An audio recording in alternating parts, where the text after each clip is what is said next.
Hello dear students, welcome in today's class. बच्चों, आज हम फिर से आपका एक न्यू चैप्टर स्टार्ट करने जा रहे हैं। Okay, so this is your chapter number 19 and the name of the chapter is the clever crow, यानी कि चतुर कौआ। ठीक है, चलिए इसको हम रीड करते हैं। बहुत अच्छी सी इंटरेस्टिंग सी स्टोरी है ये बच्चों। Okay, one day a crow was very thirsty. ठीक है, एक दिन, ठीक है, वन हॉट डे, एक दिन एक कौआ बहुत ज़्यादा प्यासा था। ठीक है, he looked for water here and there but all in vain. ठीक है, वो इधर उधर घूम घूम के पानी ढूंढ रहा था, लेकिन सब बर्बाद था उसका घूमना, क्योंकि उसको कहीं भी पानी नहीं मिल रहा था।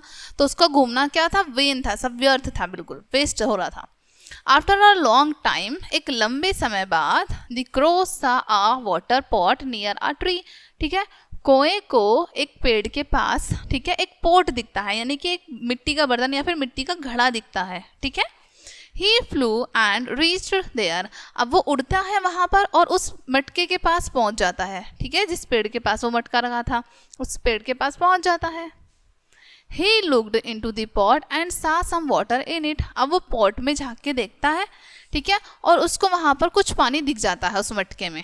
ठीक है, but the water was far down in the pot, लेकिन जो पानी है वो बहुत नीचे पहुंच चुका था उस घड़े में। ठीक है, His beak could not reach the water. उसकी जो चोंच थी, ठीक है, कौए की जो चोंच थी वो पानी तक नहीं पहुंच पा रही थी, क्योंकि पानी बहुत नीचे पहुंच चुका था। Okay, The crow was clever. कौआ बहुत ज़्यादा चतुर था, बहुत चालाक था। ठीक है, He saw some pebbles lying under the tree. ठीक है, अब कौए को उसी पेड़ के पास ही, ठीक है, नीचे कुछ पेबल्स पड़े दिखाई देते हैं, कुछ छोटे छोटे पत्थर कंकड़ पड़ी हुई दिखाई देती हैं। ठीक है, He hit up a plan, ठीक है, upon a plan. अब अचानक से कौए के दिमाग में एक प्लान आता है, एक योजना आती है। ठीक है, He picked up some pebbles and dropped them into the pot one by one. अब वो उनमें से एक एक पेबल को उठाने लगता है, एक एक पत्थर को उठाता है और उसको घड़े में डालने लगता है। अपनी बीक से, अपनी चोंच से उठाता है और घड़े में डाल देता है, उठाता है और घड़े में डाल देता है। ठीक है, The level of water rose up. ठीक है, अब जो पानी का लेवल है वो धीरे धीरे ऊपर आने लगता है। He drank water and flew away happily. ठीक है, वो पानी को पीता है और बहुत खुशी खुशी वहां से उड़ जाता है। ओके, ये चैप्टर बच्चों यही आपकी छोटी सी स्टोरी थी।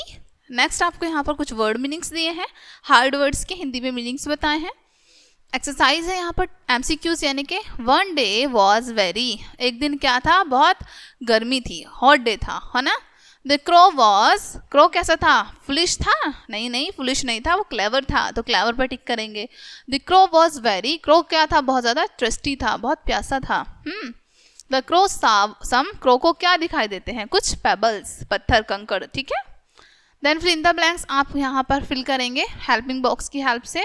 ट्रू फॉल्स है यहाँ पर है, देन क्वेश्चन आंसर्स है यहाँ पर। Right the correct spellings of the words, grammar portion में आप करेक्ट स्पेलिंग्स लिखेंगे इनकी ठीक करके, जैसे क्रो की स्पेलिंग गलत है, ये सब ठीक करके लिखेंगे। थ्रस्टी की गलत है, पेबल्स, रीच्ड, ये सब स्पेलिंग्स गलत हैं। Okay, use the correct form of the verb given in the brackets. ठीक है, देखो ये ब्रैकेट्स में आपको दिया है ना, करेक्ट फॉर्म आपको यहाँ पर फिल करनी है। Make the smaller words out of these words, in words से आपको स्मॉलर वर्ड्स बनाने हैं। ठीक है, ओके डियर स्टूडेंट्स, ये चैप्टर आपका यहीं पे फिनिश होता है। आई होप बच्चों ये चैप्टर आपको अच्छे से समझ आया होगा।